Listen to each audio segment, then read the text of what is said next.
We've seen hundreds of people. And he said, well, there's this really interesting New York actor who does classics, and he might be really interesting to you. So that's the kind of chance that wouldn't happen now. Because everything's stunt casted now. Everything's about star casting. They were willing to look at an actor that no one had ever heard of, but who had the right instinct for the role and brought the character to life. I honestly don't think I would probably get the role today.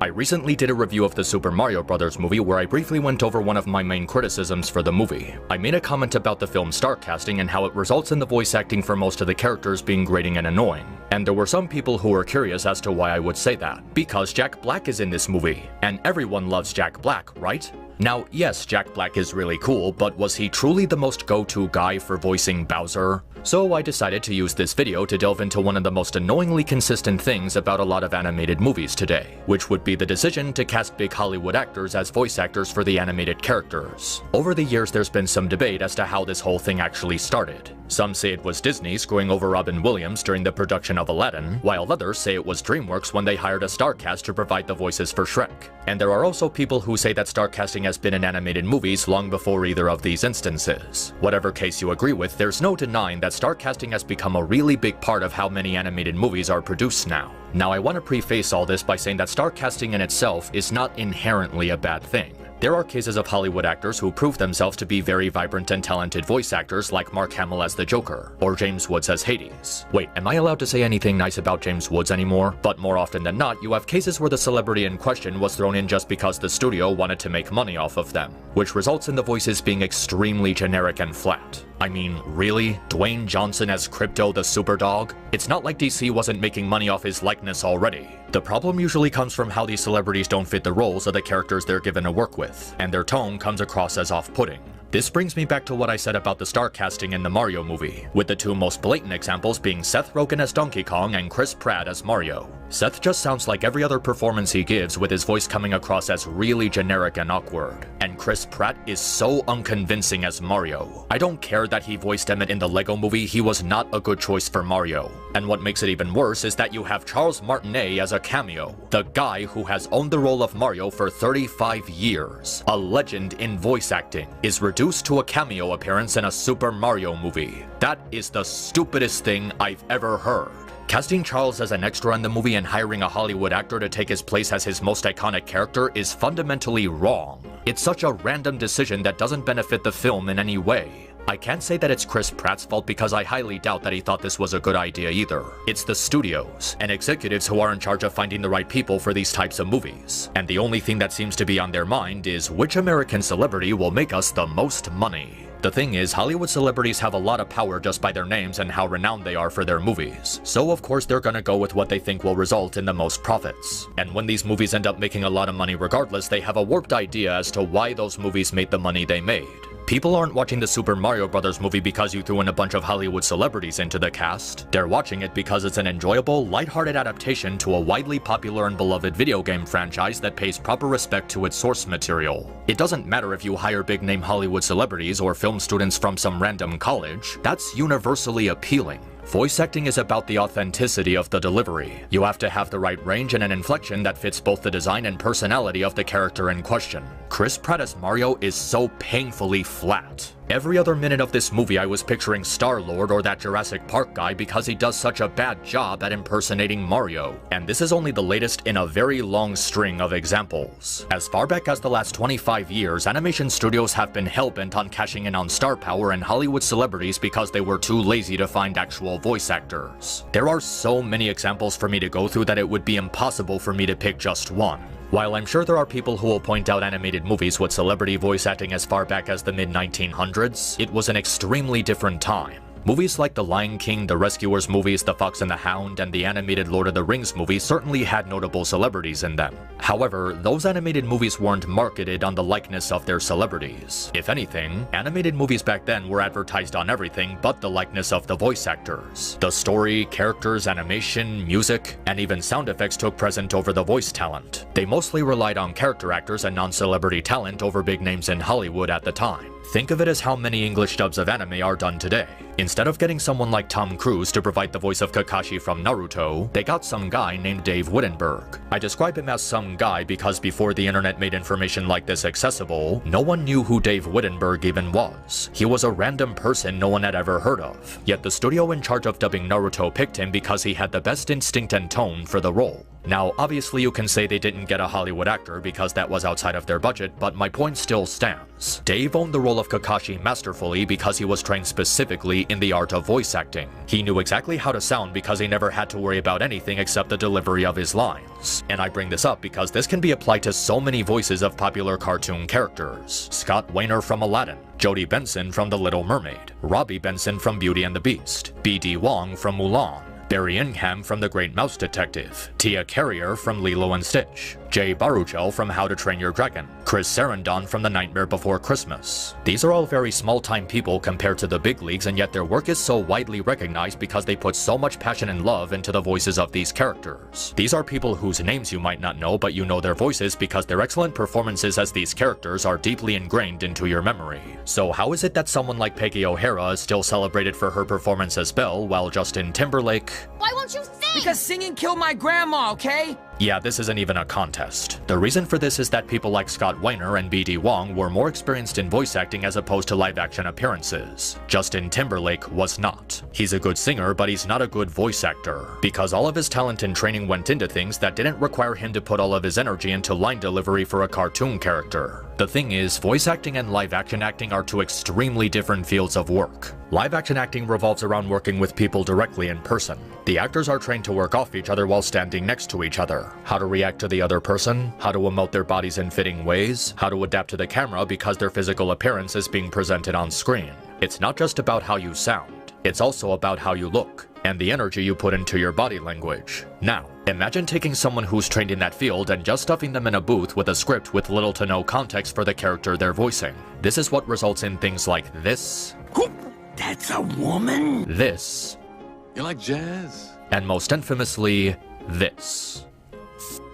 It's showtime. Even when the celebrity they get ends up doing a good job, it still feels pretentious and overwhelming because it's fucking everywhere. Most of the time it doesn't work because there's never a justification for it outside of the studio just wanted to make money off of a popular Hollywood actor. It results in the line readings being really flat and wooden. So even though the characters are well written with good chemistry between each other throughout the story, they're still dragged down by incredibly phoned in and undercooked performances. And what makes it even worse is that because of this hyper-focus on star casting and star power, it prevents people with real natural talent finding any work in the industry. At the beginning of the video I showed the late Kevin Conroy talking about how because of the industry's obsession with star casting, someone like him getting the role of Batman wouldn't be something that would happen today. And he was right. When was the last time you saw an animated movie that wasn't loaded with Hollywood actors? One where the vast majority of the characters were voiced by obscure improv students or small-time character actors. Even if you can find one recent animated movie that didn't have this issue, the sheer volume of celebrities in animated films is still overwhelming. It also makes the cast less special because there's nothing unique about it. It's just a bunch of Hollywood celebrities that have appeared in dozens of other animated movies. Think of it as star-casted movie number 29 or star-casted movie number 52. Think about Monster House for a moment. Would it still be a unique Halloween classic if they just got a bunch of celebrities for that film? Would it still feel the same way if they got Zac Efron, Taylor Swift, and Ed Helms to do the voices of the kid characters? So, Mom, do you happen to know if there's, like, any place where I could get a real tree? Those are trees. Real ones. They used to grow all around here. I gotta tell you, that sounds awful.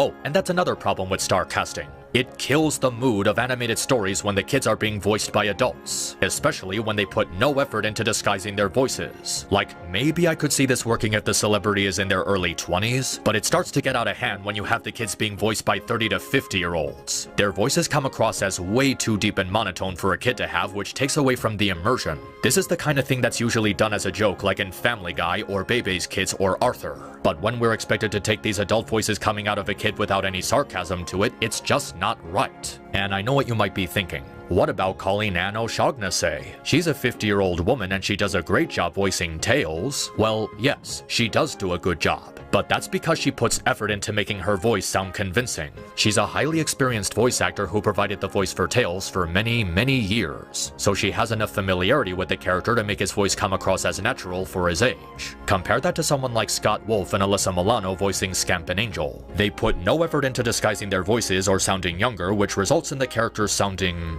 awkward. I always thought one was too many. I could never get one to stick. But you've got Buster. Buster, you can't tell him. You can't. He'll kick me out. Another example of this is 101 Dalmatian Street, where the main protagonists are voiced by Josh Brenner and Michaela Dietz, respectively. Dylan and Dolly are supposed to be 12 years old, and instead of sounding like teenagers, they sound like Amethyst and Mark Beeks. Now, Josh and Michaela are both very good voice actors and have had a lot of experience in voicing cartoon characters, but they weren't the best choices for representing these kids. It's really obvious they were only chosen by Disney because they're popular voice actors who have appeared in other popular cartoons. And this problem gets even worse when it ends up creeping into their younger siblings like Dawkins and Deepak. These two happen to be voiced by Rise Isaac Jones and Nick Hill Palmer, actors with absolutely no prior experience in voice acting. Regular time off and longer lamppost breaks. Bad things happen when good dogs do nothing. I hear words, but their meaning eludes me.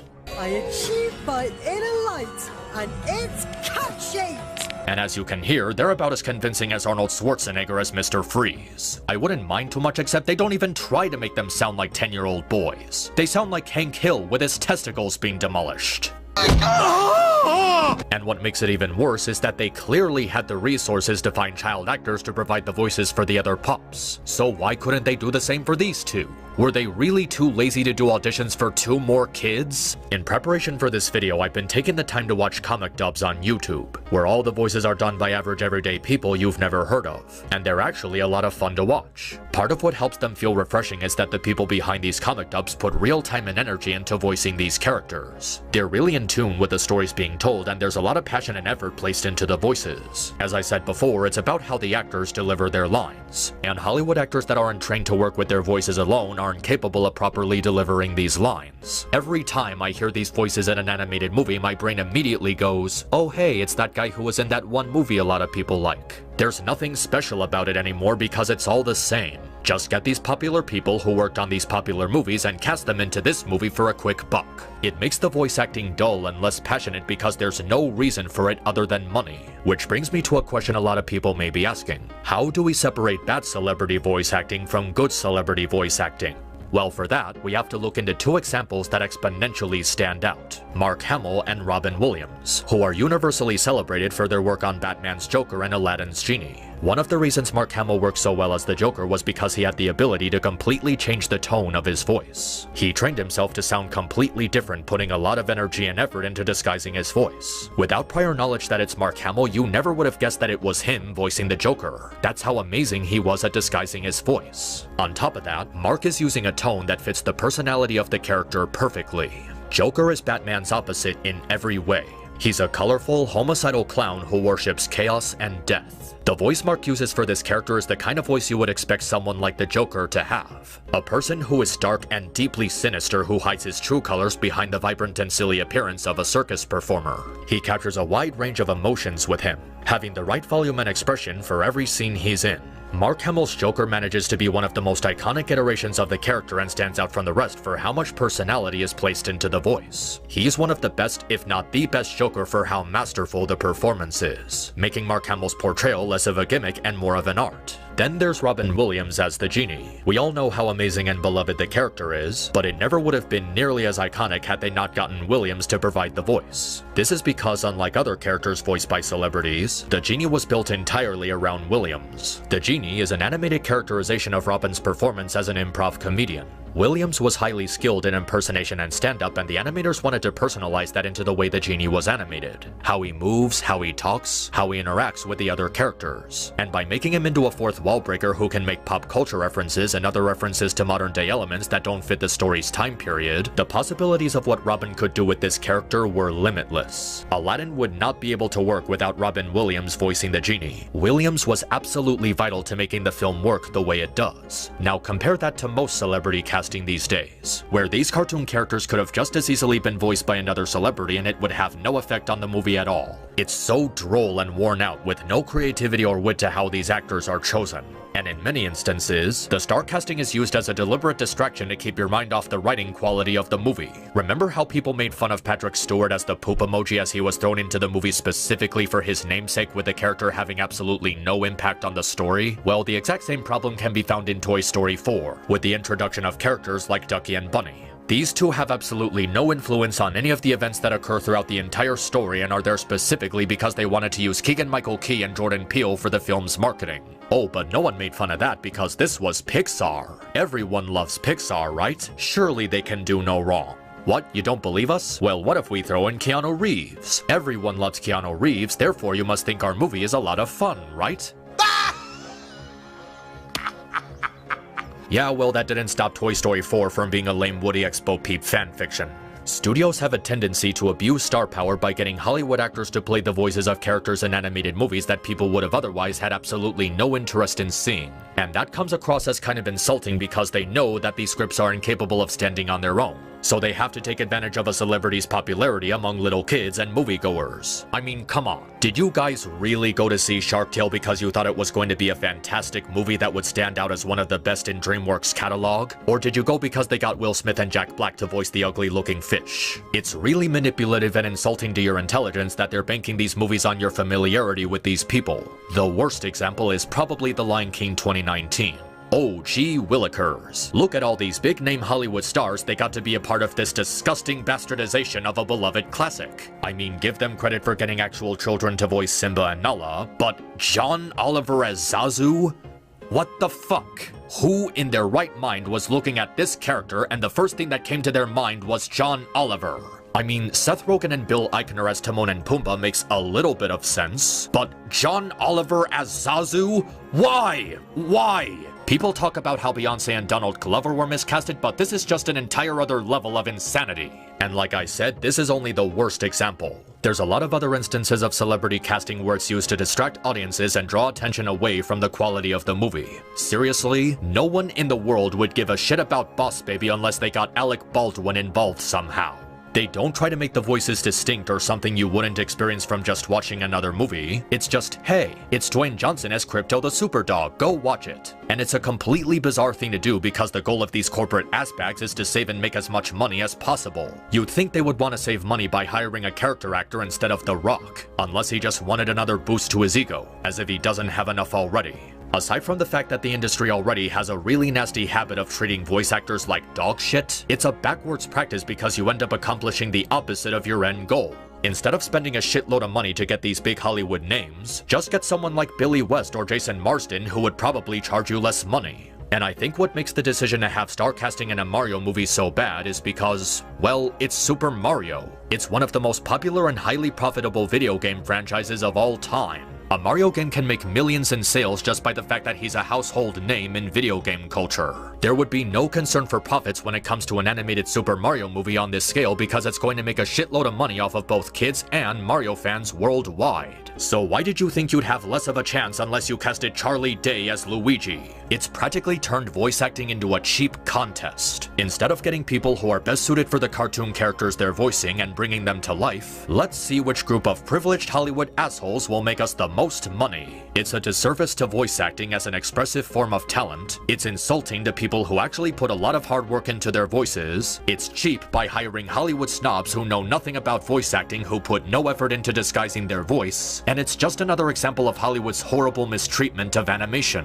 treating the cast as a gimmick instead of a crucial ingredient in bringing the whole thing together.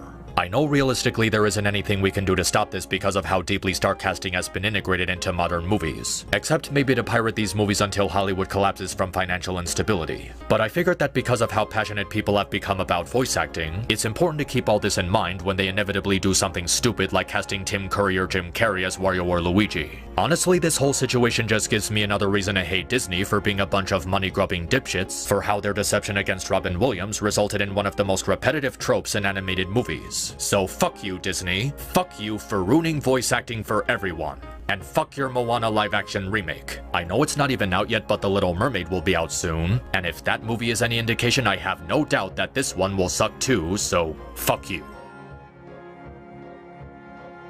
Thanks for checking out my review. If you liked what you saw here and would like to support me, check out my Patreon in the description. Every little bit helps, and I always appreciate those who support my work. Until next time, stay cool.